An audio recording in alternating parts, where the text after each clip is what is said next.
Hi guys, Jordan here, and this is just a quick one. I haven't got much time, but there's something I really need to talk to you about. It's super important, and I think everyone needs to know about this.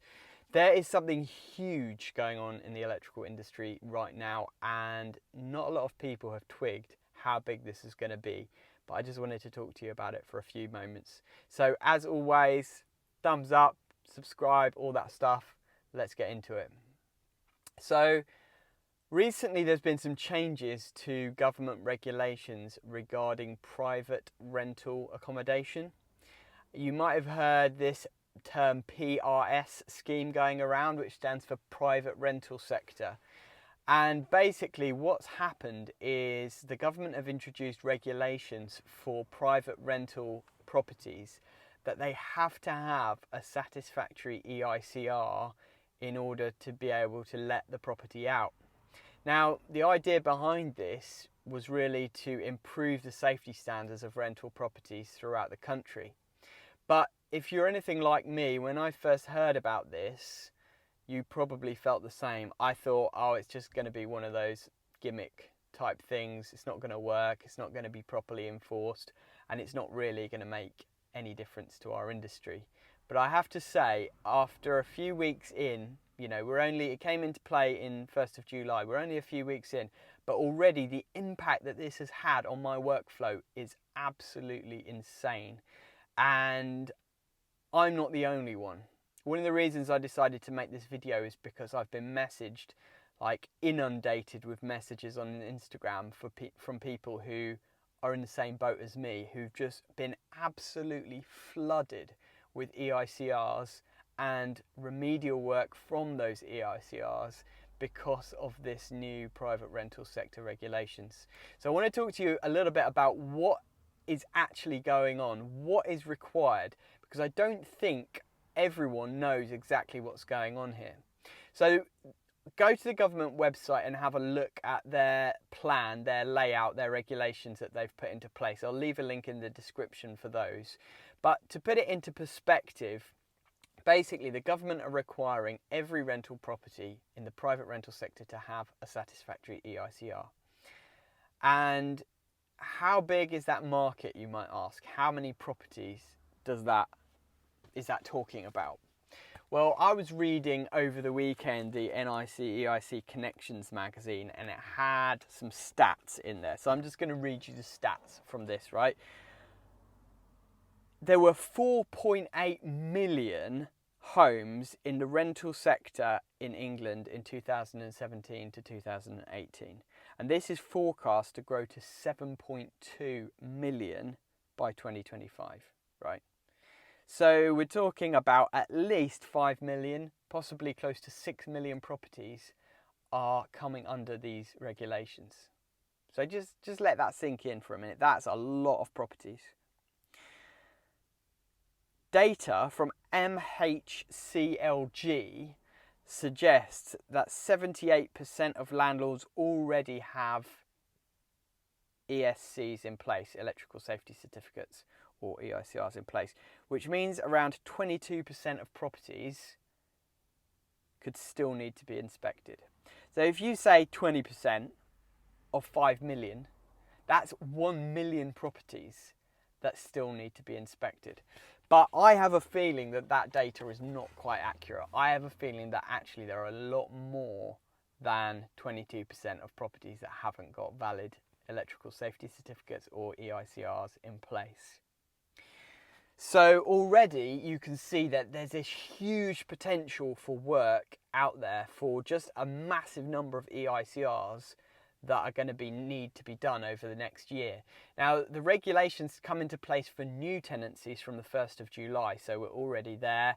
And any new tenancies now, in order to actually have a tenancy agreement, the landlord needs to provide a copy of a satisfactory EICR to the tenant. That is a legal obligation.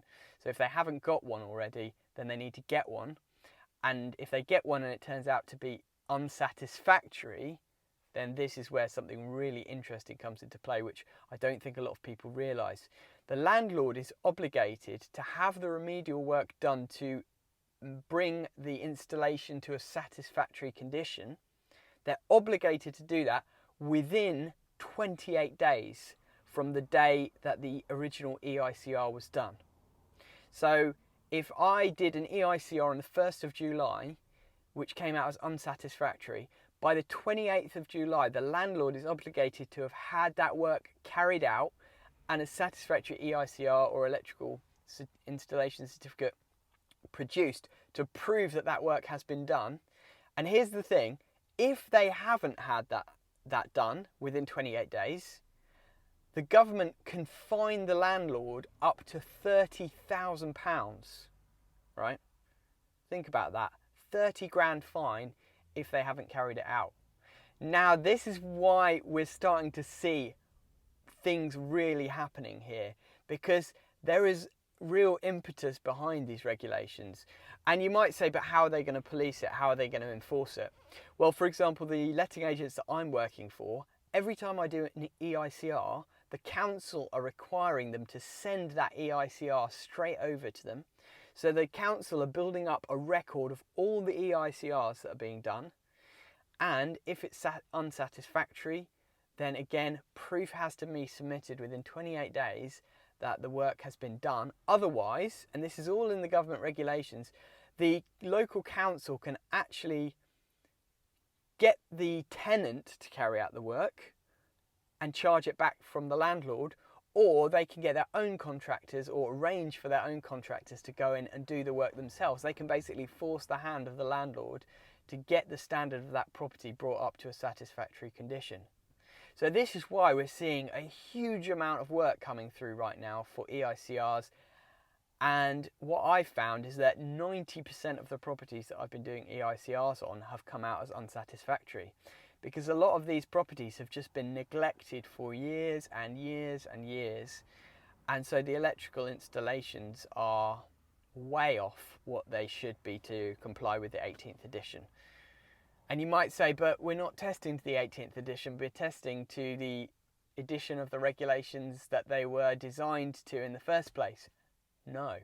The government regulations say that we should test and inspect the installation to the 18th edition of the wiring regulations.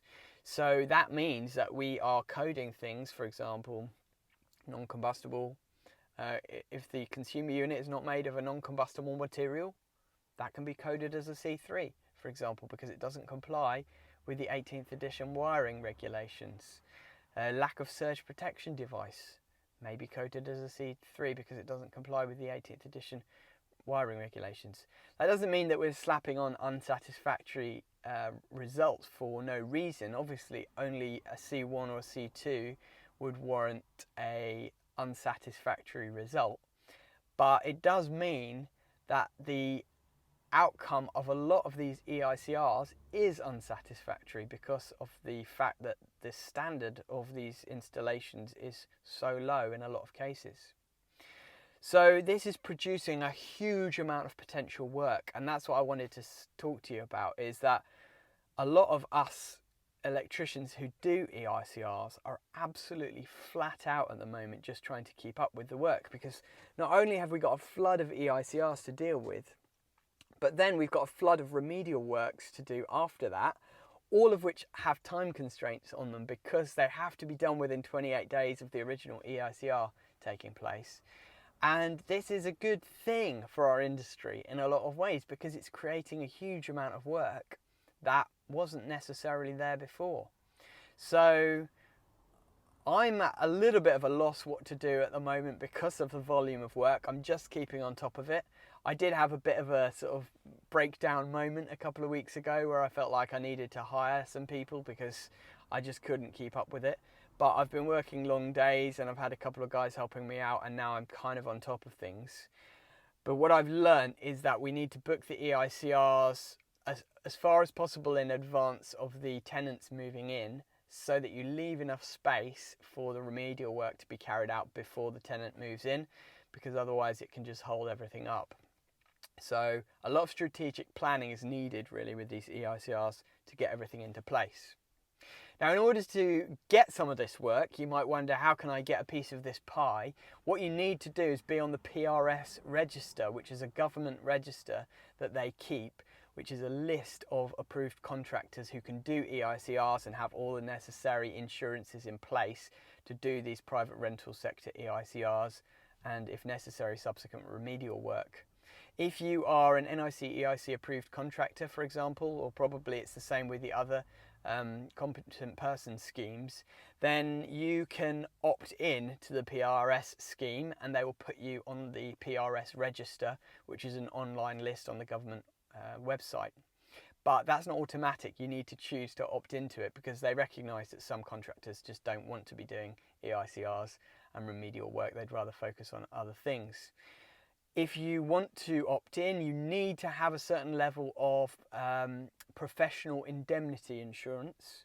You need to have £250,000 of professional indemnity insurance, which is not an automatic NIC EIC requirement. So that's something that you will need to buy in addition in order to meet the requirements of the PRS scheme. Now, I've got an amazing insurance deal going on at the moment with Rhino Trade Insurance. I've done all my insurance with them, my public liability, tools and van insurance, professional indemnity insurance and legal cover.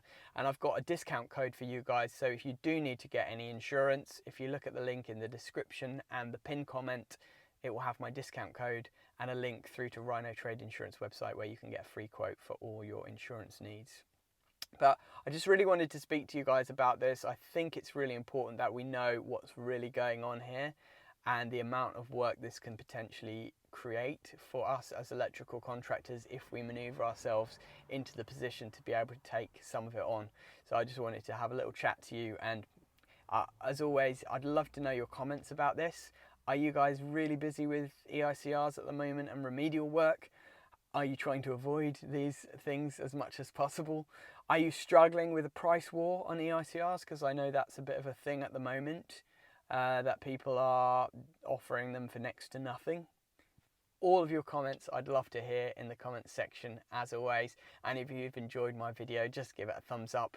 If you like my videos, I do appreciate that. It helps share them out to other people who enjoy them. And if you haven't done so already, subscribe to the channel because I do post regular videos here all about the life of an electrician. Thanks for watching and have a great day.